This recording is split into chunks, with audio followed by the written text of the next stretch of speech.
y aquí empezamos a hablar de la famosa palabra regeneración, que es la nueva moda hoy en día.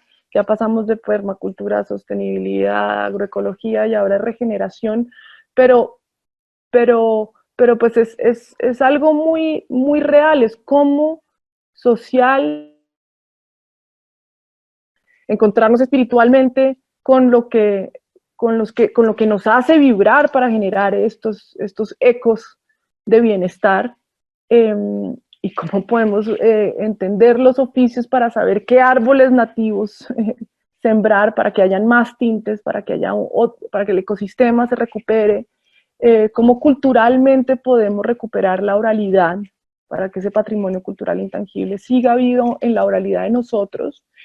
Y esto no quiere decir que todos tenemos que saltar y convertirnos en una u otra etnia, porque nosotros tenemos que partir de que somos seres híbridos, pues, híbridos de muchas cosas, pero que somos unos seres con una educación totalmente occidental, pero tenemos una riqueza cultural y una ancestralidad demasiado potente.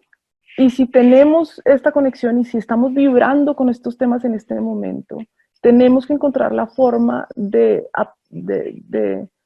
fortalecer de dónde venimos y lo que hemos visto del mundo occidental, pero hacia cambiar los modelos y hacia generar modelos donde estos aprendizajes existentes en las zonas rurales y en los territorios se incorporen en nuestro ser y regeneren comunidades, entendiendo ya claramente que el modelo existente no funciona y no es equitativo. Eh,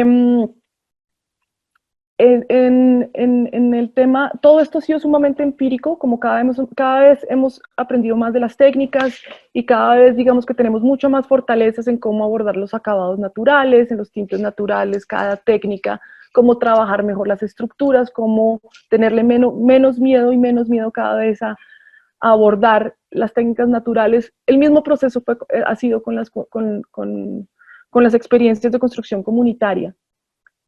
A punta de muchos errores, a punta de mucha intuición y de ver cómo los humanos nos comportamos alrededor de estos procesos, ¿sí? Cuáles son todas esas barreras. Y en el momento, lo que estamos en este momento cada vez fortaleciendo y desarrollando más son, digamos que las etapas de intervención comunitaria, que yo creo que ahí es donde fallan muchos proyectos tienen muy buen corazón, tienen... tienen suficiente dinero para hacer la intervención que se requiera, tienen una lectura previa de la necesidad de cierta tecnología, pero la manera en que llegan esas a las comunidades o que interactuamos con nuestras propias comunidades es totalmente errónea, es desde un diálogo que no es horizontal, es desde esta idea colonialista de que vamos a ayudar, vamos a rescatar, entonces entregamos estos paneles, entonces entregamos esto, y es ahí en las metodologías de abordaje comunitario donde hay mucho que aprender y donde realmente está el potencial, porque las técnicas de construcción se dan, los saberes, o sea, nosotros estamos en un país lleno de supermujeres y superhombres con con unos conocimientos infinitos. Entonces, las técnicas las da el lugar, el material las da el lugar, los sabedores están. Es cómo llegamos a las comunidades como presencias de facilitadores para reconocer esa abundancia, más de imponer, más de decir que se va a hacer, más de asumir y de tener prejuicios de lo que se debe o no se debe hacer. Es cómo nos volvemos a educar nosotros mismos, a relacionarnos con los humanos de una forma totalmente distinta, donde la conversación sea totalmente horizontal, a manera de conocimiento, y podamos realmente ser estos facilitadores de visibilizar la abundancia de cada región. Eh, Les camino un poquito por algunos proyectos. Este caso fue el primero de muchos errores y muchos aprendizajes, un parque de reciclaje entre Barranquilla y Cartagena, en Saco, donde había mucha basura, pero no había espacios para niños y para mujeres, y se hizo un parque con las mismas metodologías. Cada fin de semana se construía comunitariamente el parque para empezar a abordar estos procesos y estas metodologías de cómo generamos autogestión, ¿sí?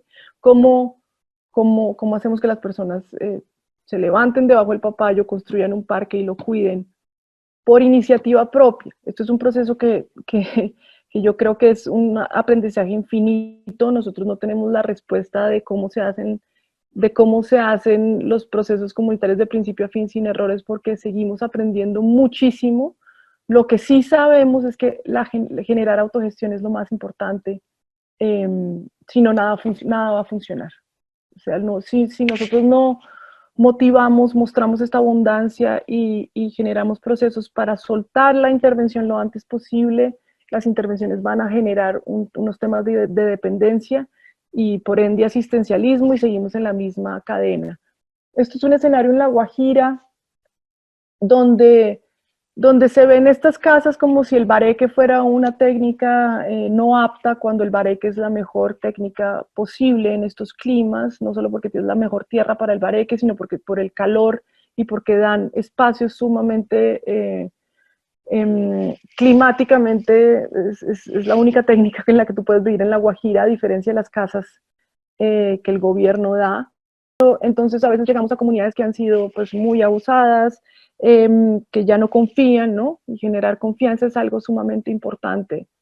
Entonces no va a haber reunión a la que asistan, no va a haber interacción eh, que tú propongas que te vayan a copiar, absolutamente nada. Entonces siempre la acción es algo que va a llamar. Entonces en un día se hace, con el que esté, con los niños, con las mujeres, se hace una intervención de mejoramiento de fachada, que no es porque vaya a ser un mejoramiento de fachada finito, sino es para llamar a las personas para que vean que alguien está llegando con acciones concretas, ¿sí? Y después de esas acciones concretas, ahí las personas van a empezar a confiar, van a llegar al otro día y se puede empezar a hacer un diálogo sobre reconocimiento de suelos, sobre cómo mejorar los acabados, pero realmente siempre es sobre la acción. A veces nos quedamos en el diálogo, en la resolución de conflictos y en cómo podemos hacer, y en la cabeza, ¿no? Y en la cabeza, y en la cabeza, y en la cabeza, y a veces la acción, pues, uh, dice más de 1000 palabras. ¿Cómo es que es el dicho? Bueno, entonces, esto es otro escenario. Aquí trabajamos con una fundación que se llama FUCAI, a la que admiro mucho. Es una fundación pues, muy seria y con un abordaje muy holístico. Trabajan seguridad alimentaria, salud, trabajan muchos frentes. Nos invitaron a construir estas enramadas. Ellos nos enseñaban a usar el yotojoro, que es el centro del cactus, para hacer los techos. Nosotros diseñamos un sistema de cerchas para construir la enramada en 7 días. Se trabajó con la fundación y con los locales. Y esto es un modelo de lo que les contaba que considero exitoso por la replicabilidad. Estas enramadas, si no estoy mal, la primera se hizo hace por ahí unos 3 años y FUCAI creo que ya lleva 10, 12, 15 de estas. O sea, se capacitó personal y hay replicabilidad. Unas se convierten en escuelas, otras se convierten en centros de... y esto es un poco como el proceso loop empírico en el que nos encontramos siempre. Y es un poquito también como un tema de discusión que a mí me gusta mucho, que es como nosotros a veces esperamos mucho a tener todo una proyección muy clara antes de empezar. Y los procesos no son lineales. Y cada experiencia le va a dar uno nuevas pasiones, nuevos intereses. Nosotros arrancamos en un énfasis de las técnicas, y las técnicas se convirtieron en herramientas para entender y aprender de las comunidades, no en el fin. El fin no es capacitarlos en una técnica de bambú o en un adobe, sino en cómo, mientras mezclamos la tierra, eh, aprendemos de la situación de interacción con el territorio en el que estamos y lo mejoramos, ¿no? Entonces las técnicas se convirtieron en herramientas, y de pronto todas estas metodologías de fortalecimiento de tejido social nos llevan a un tema de conocimiento y aprendizaje del patrimonio cultural intangible, ¿sí? de todos los saberes que están ahí y de cómo siempre terminamos ahí, terminamos con el mamo, con el taita, cerrando estos ciclos de aprendizaje donde necesitamos estas voces y este entendimiento del territorio y este saber para realmente nosotros como con estas mentes y estas retóricas estructuradas en nuestra cabeza, poder cerrar estos ciclos desde las técnicas y desde esta cultura, desde todo este patrimonio y esta oralidad al que hasta ahorita estamos teniendo acceso o estamos aprendiendo, para poder cerrar estos procesos y potencializar cualquier intervención. Esto es otro proceso que se hizo con los mismos principios, pero con un público muy distinto. Esto fue con la Universidad de Washington y la Escuela de Diseño de Savannah. Se hizo un hito al lugar, como un hito a la cultura muisca, con el Cabildo de Sesquilé.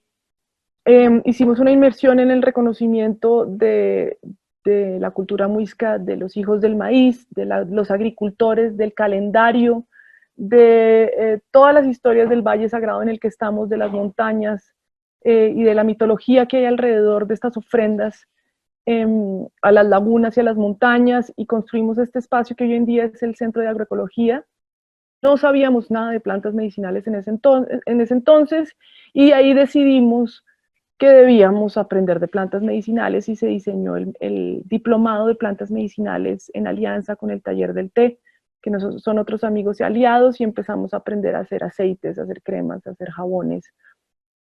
Y esto es un poquito un camino, ¿no?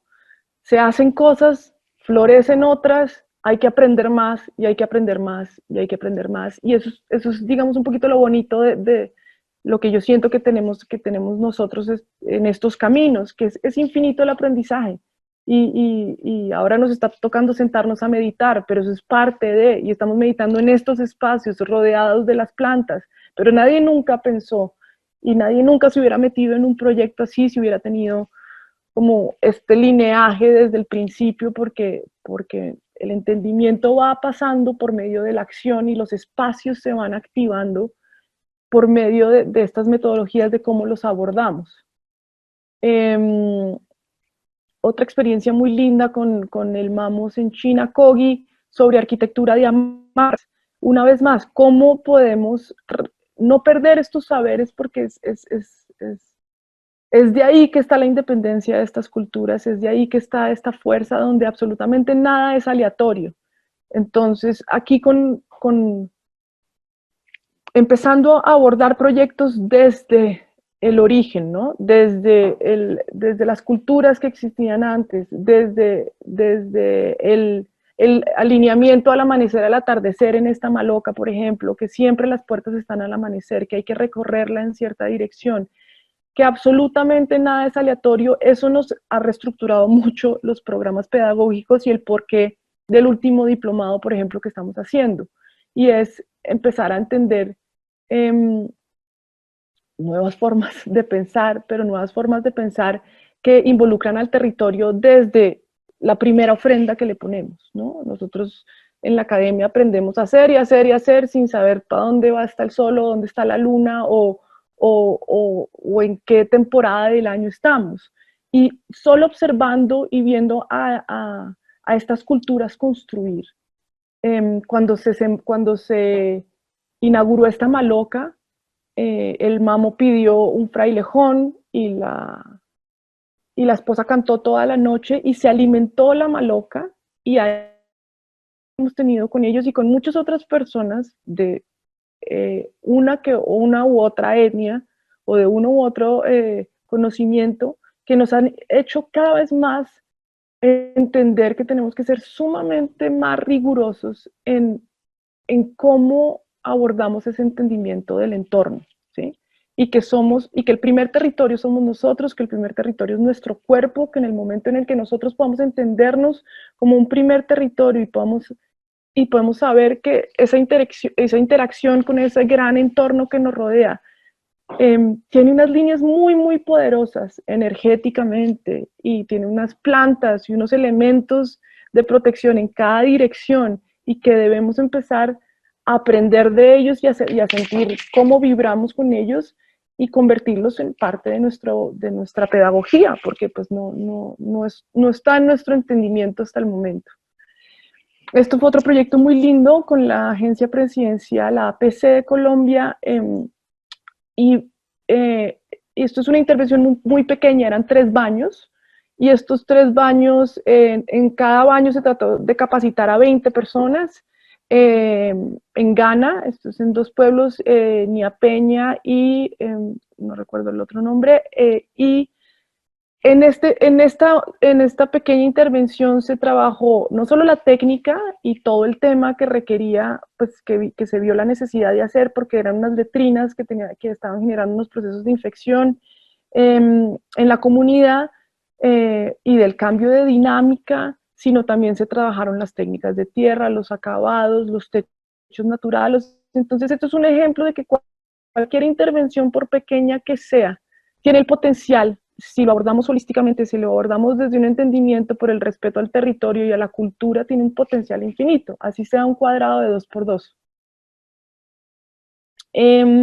Aquí para contarles un poco de todo esto que les he contado, nació la iniciativa de Construye Colombia. Cuando Habitat Sur, Adriana, nos invitó a la Amazonía, ella tiene una reserva, y nos invitó a acompañar el inicio del desarrollo de esta reserva desde estos abordajes prácticos de reconocimiento del territorio, y nació Construye Colombia. Básicamente Construye Colombia es todo lo que estamos hablando, es poder empezar a hacer inmersiones en territorio con una nueva interacción con las culturas, desde el hacer. Entonces ahí está el profesor de maderas y de alturas que se llama Jimmy, ahí está Casia, que es la profe de Chambira, están los entornos de reconocimiento de culturas indígenas para que nosotros por lo menos empecemos a viajar por este país de una forma distinta, ¿no? Entendiendo que todo lo que nos rodea es un saber infinito. Está la técnica, el profe de Yanchama, que es el papel que sale del tronco del árbol. Está la mamá de Casia, que es la profe de tintes naturales. Esto es igual de importante al sistema de drenaje, esto es igual de importante a la técnica o un acabado natural. Estos son saberes que están en vía de extinción y que son parte de la arquitectura comunitaria. Este es el proceso del MAMBE, porque tenemos que volver a entender estas plantas como sagradas, tenemos que volver a entender absolutamente todas estas interacciones desde un punto de ignorancia y desde un punto de apertura para poder ser estos facilitadores de abundancia, que es lo que en últimas creo que todos queremos ser. Esta es la profesora de agroecología, Anitalia, que es una huitoto que nos enseñó mucho sobre la chagra. Entonces en el primer Construye Colombia hicimos una cabaña en la reserva con las técnicas locales, después nos fuimos a arquitectura aérea y después logramos como el objetivo de Construye Colombia, que es llegar a una comunidad, identificar una iniciativa y hacer este modelo de intervención para que estemos apoyando, además de aprendiendo, interactuando, haciendo esta inmersión cultural, apoyando una iniciativa local y dejándole un empuje.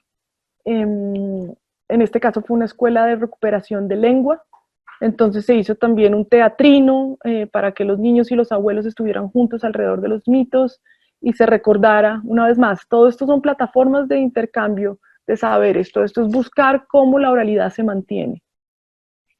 Entonces, pues los participantes están en procesos de MAMBE, en procesos de Chambira, en el hacer, entendiendo lo que es la realidad, de meterse selva adentro, a sacar esas palmas, a hacer esos a entender lo que es la interacción humana con el territorio, no desde esta interacción tan estéril, desde donde viene el alimento, desde donde vienen los textiles, y la única forma en que vamos a entenderlo es mediante vivencias. Es la única forma que el ser humano, o sea, lo que uno más guarda en un aprendizaje es un recuerdo de una experiencia.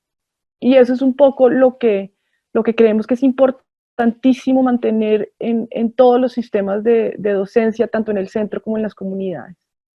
Esto es otro ejemplo de donde fuimos invitados otra vez a Puerto Nariño. Aquí estaba Tamarin Foundation y Hábitat Sur, y aquí se estaba haciendo la maloca del centro de palabra el Centro Cultural de Puerto Nariño, que es uno de los espacios que están activado más exitosamente gracias a la gestión de Hábitat Sur y al gestor cultural local que tienen en Puerto Nariño. Aquí se hizo toda la huerta medicinal. Esto era un proyecto inspirado en la etnia Andoque y en los saberes de medicina de la etnia Andoque. Se hicieron una batería de baños secos, se apoyó en la construcción de la maloca y en el jardín medicinal.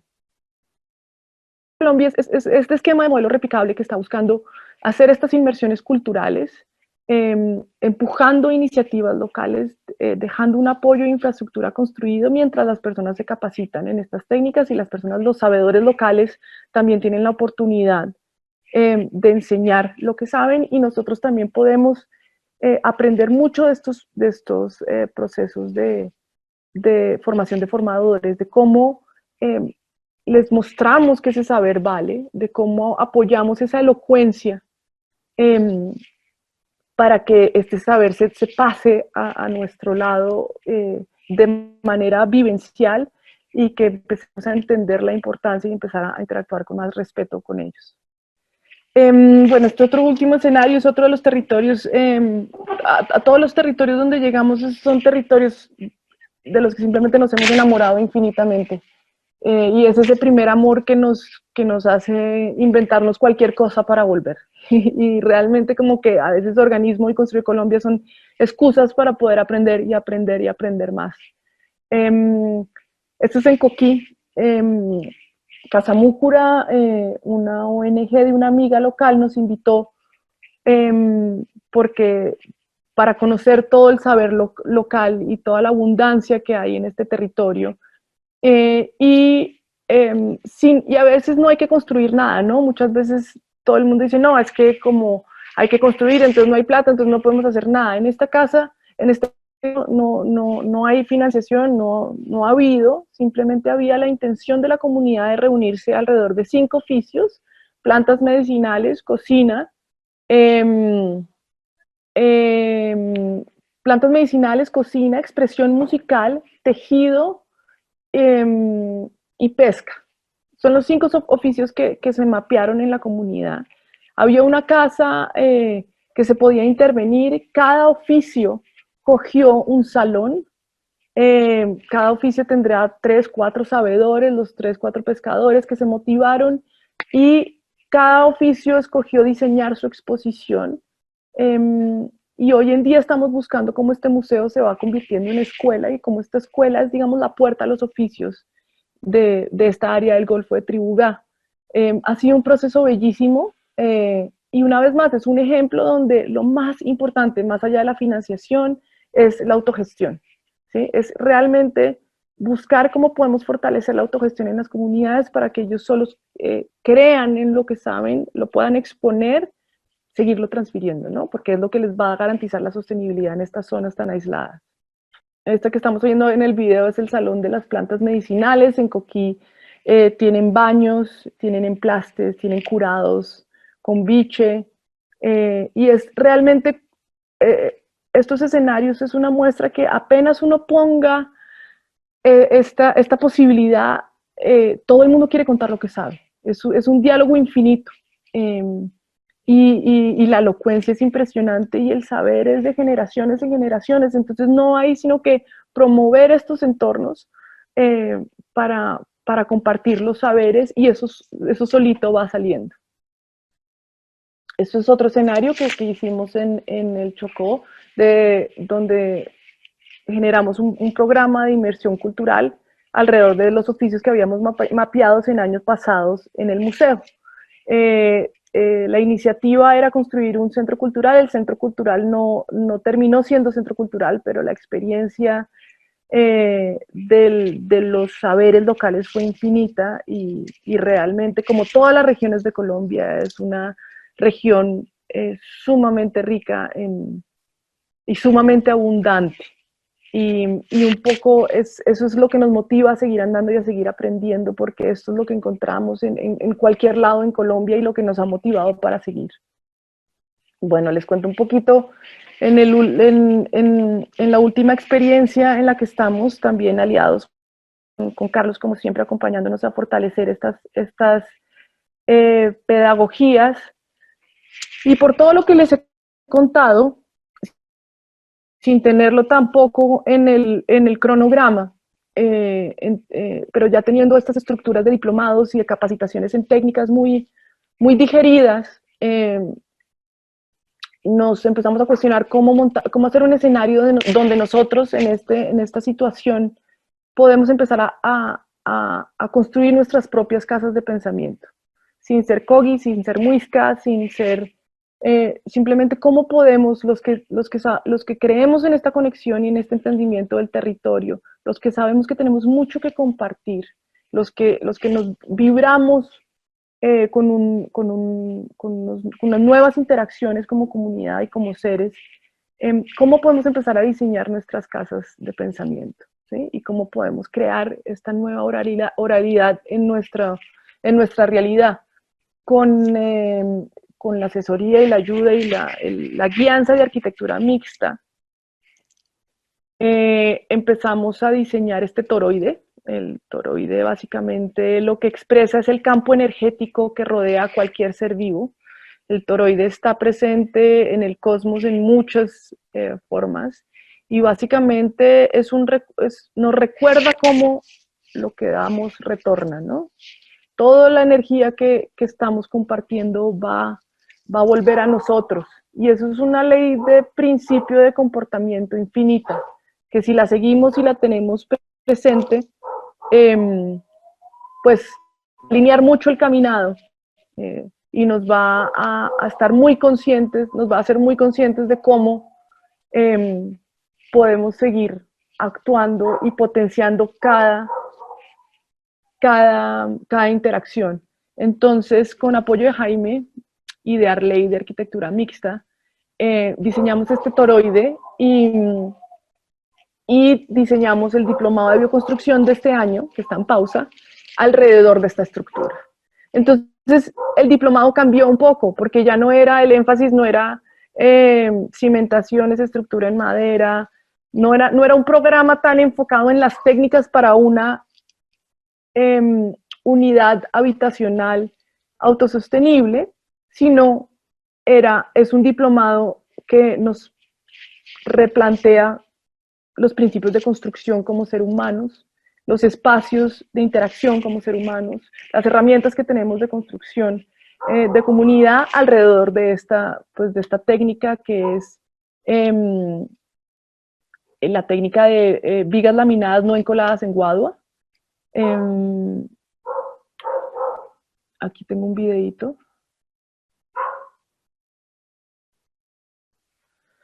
En esto vamos. Y es un poco una experiencia que está juntando todos estos que les acabo de contar. Es como las cosas llegan cuando tienen que llegar, ¿no? Nosotros iniciamos con estos trabajos de desechos, nos fuimos a entender todo el tema de la importancia de la construcción con tierra, después a entender cómo es realmente el entendimiento de la arquitectura en comunidades, después cómo fortalecemos estos modelos pedagógicos y ahora cómo podemos meterle todo este tema de autoconocimiento y construcción personal a las intervenciones que estamos haciendo, y es realmente poderoso. Nos han acompañado personas muy talentosas como Carlos, como Jaime, como Arley, como el abuelo Isaías, como todos los profesores que están por venir, que los retomaremos cuando podamos, desde muchos ángulos, ¿no? Desde la cimentación, no como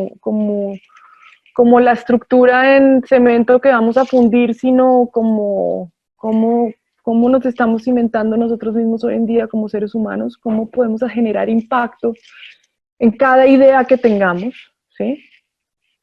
Que eso es importantísimo, ¿no? Cómo podemos abrir ese eco con cada idea y siempre llegan personas maravillosas a querer apoyar y a querer aprender. Claramente esto es una obra que nunca habíamos hecho antes. Todas las experiencias nunca las habíamos hecho antes. O sea, bueno, algunas sí se han sido replicados, pero por lo general el porcentaje de ni idea que pase es alto y es emocionante y es un poco parte de la invitación que tenemos que hacerle siempre a todos y es no esperar a que le caiga a uno el ángel del cielo y le diga cómo hacer todo, sino arrancar.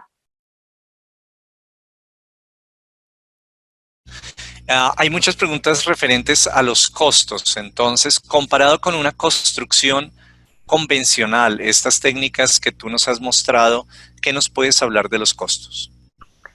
Esa siempre es la pregunta. A ver, todo depende de los esquemas de mano de obra que se tengan. Si es por costos, el ladrillo tolete gigante es lo más económico en el mercado. Los el potencial de las construcciones de tierra es otro, más allá yo creo que los costos, porque si hacemos un estudio de costos, realmente hay técnicas que pues, especialmente, digamos, ese ladrillo toleo te va a ser más barato que ponerte a sacar tierra para una casa completamente en bareque. Puede que salga más barato. Entonces, digamos, a veces yo ya eh, no soy un poco realista, especialmente si uno es súper ortodoxo en técnicas con tierra y trabajas con las arcillas y haces tus recetas, pues trabajas con tu tierra, que en este caso es muy arcillosa, y haces tus recetas y trabajas con tu mano de obra y son procesos mucho más largos y mucho más extensos.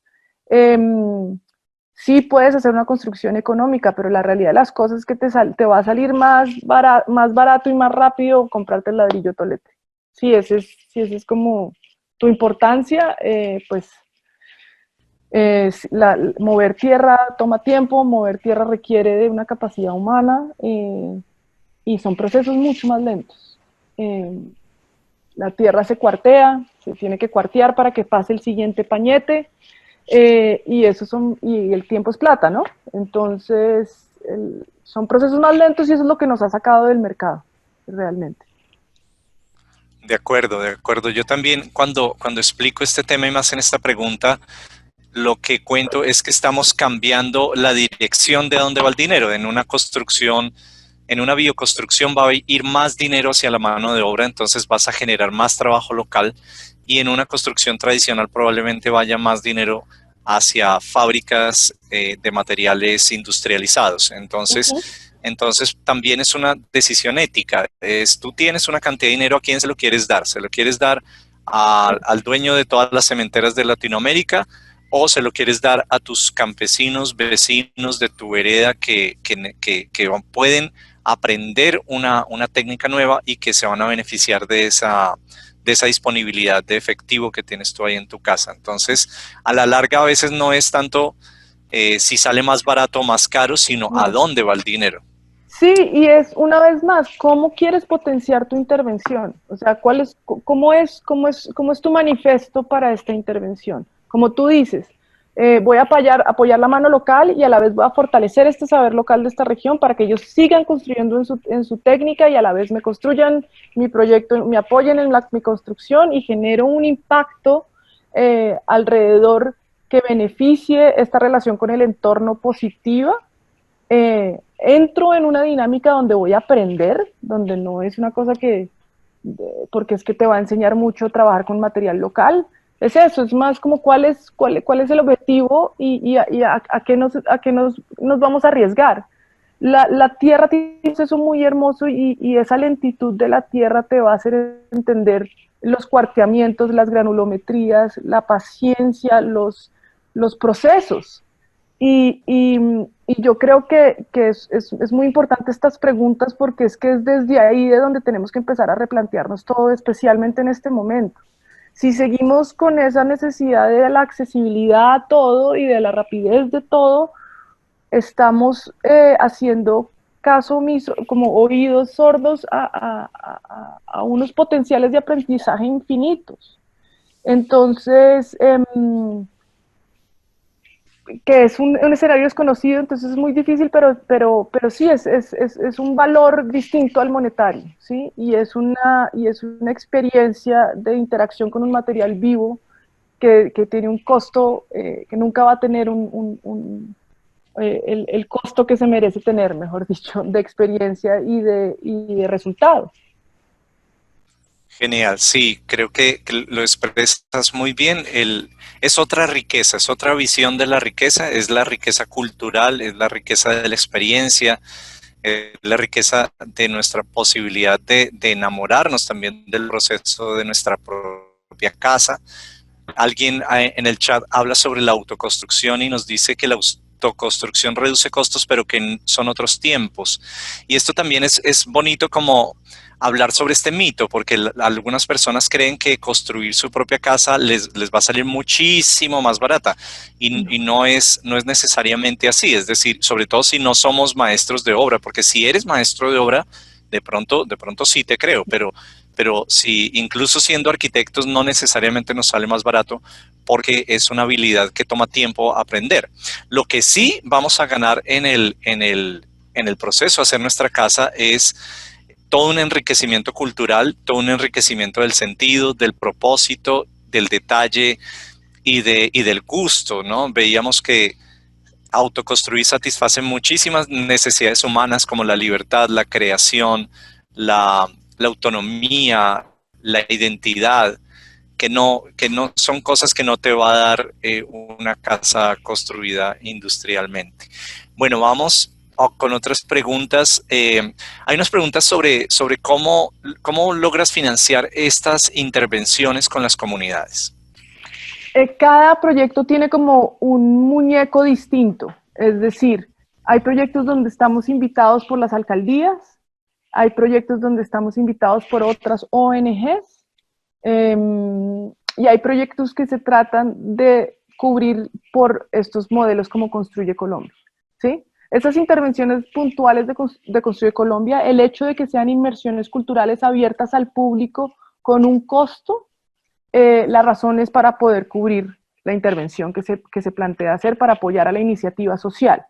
Eso en el caso de Construye Colombia. En el caso de otros proyectos sí es invitación o de entidades públicas o del área de responsabilidad social de empresas privadas. Es como, siempre hay como dos o tres muñecos, pues como entidades apoyando y promoviendo eh, cada intervención. Gracias, Ana.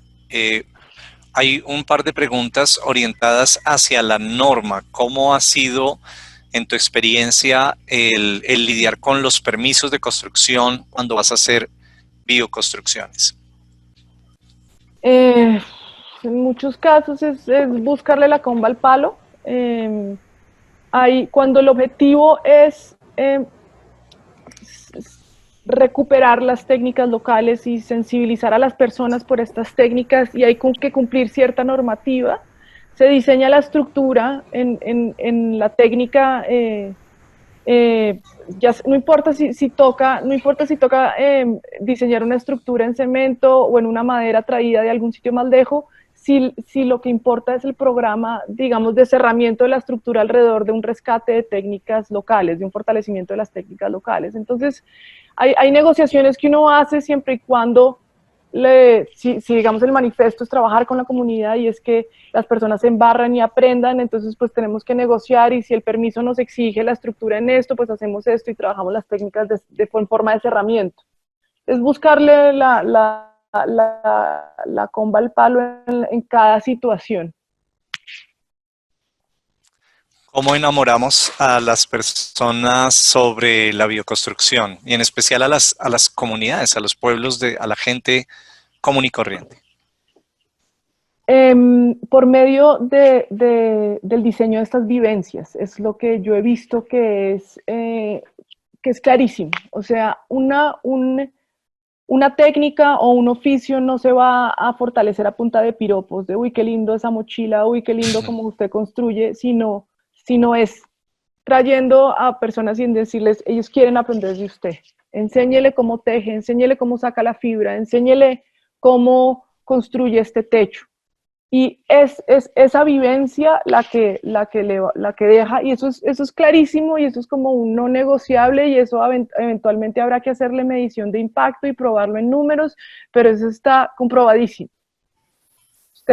Uno genera esos entornos donde la oralidad se revive, donde el saber se pone a compartir desde donde él tiene que estar el sabedor, y eso es, o sea, eso es infinito ver al ser humano como renacer y reconocer que lo que sabe es importante para los demás. Es generar las dinámicas para que eso pase. Vale, mil gracias, Ana. Bueno, ya te hemos tenido aquí alrededor de 1 hora y media, entonces te vamos a agradecer mucho. Muchas gracias a todos los que han participado. Hay muchas preguntas que son ya muy específicas, muy técnicas sobre el barro, sobre alguna que otra cosa. Entonces los invitamos a contactar a Organismo a través de su página web. En el chat vamos a poner la página web de Organismo por si quieren contactarlos para seguir aprendiendo. Por supuesto que es una escuela de aprendizaje, entonces están todos muy invitados a que la exploren, la conozcan. Animarlos a todos a que construyan de esta forma natural, a que sus proyectos de acercarse a las ecoaldeas se puedan nutrir de estas formas de construcción y podamos caminar este camino juntos desde otra óptica, ¿no? Que Ana María nos ayuda a abrir con su experiencia, ¿no? Una óptica de entender que la casa no es algo que hacemos rápido como un objeto de consumo que toca comprarla rápido y que sea barata, sino la casa es una experiencia de vida, es una experiencia de aprendizaje maravillosa que nos enseña mucho. Entonces, qué bonito poderla tomar con conciencia y con todo el disfrute que implica realmente construir nuestras casas, nuestras aldeas. Ana María, una última palabra para cerrar para las personas que se están retirando. No, gracias a ti, Carlos. Realmente ha sido un apoyo muy grande en nuestra experiencia y en entender que estas son las metodologías que debemos seguir desarrollando y fortaleciendo. Gracias a todos ustedes por estar acá. Realmente yo siento que todos tenemos que estar muy conectados con lo que nos está haciendo vibrar, y si estos son los temas que nos hacen vibrar, el llamado es a la acción. El llamado es a entender esas vibraciones y conectarnos y acercarnos hacia los temas que nos hacen, que nos resuenan, y inmediatamente ir a la acción, que sobre la acción vamos a entender muchísimo más, porque los materiales nos van a enseñar, porque los humanos con los que estemos nos van a enseñar, porque el entorno al que lleguemos nos va a enseñar, y una cosa nos va a empujar a otra y nos va a llevar a otra y nos va a hacer descubrir y descubrir más el país increíble en el que vivimos. Así, las técnicas, absolutamente todo lo que nos rodea, pero es sobre la acción. Y así sean acciones pequeñas, todos nosotros tenemos algo indomable en nuestros espíritus que nos va a hacer resonar con cosas, y tenemos que acercarnos hacia eso. Es estar conectados con la intuición para poder acercarnos hacia lo que nos haga vibrar, y en la acción convertirnos en personas que perdamos el miedo a equivocarnos y a hacer cosas.